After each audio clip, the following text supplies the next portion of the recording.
எனவே என் தாயின் கருவினில் தெரிந்து கொண்டீர், என்னை அறிந்தீர். பயணங்களில் என் பாதைகள் மாறினும் பாசங்களால் என்னை அழைத்தீர். உறவினை உதறி ஊதாரியானே காத்திருந்த எனக்கு மறுவாழ்வளித்தீர். தொலைந்திட்ட ஆடு நான் உன் தோளில் மகிழ்வேன், தொலைந்திட்ட ஆடு நான் உன் தோளில் மகிழ்வேன். பாருமே இயேசு தெய்வமே, உயிராகவே உறவாகவே.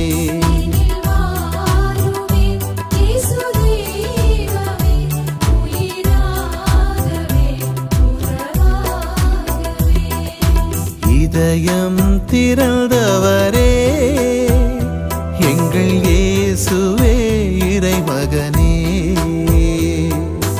இரக்கம்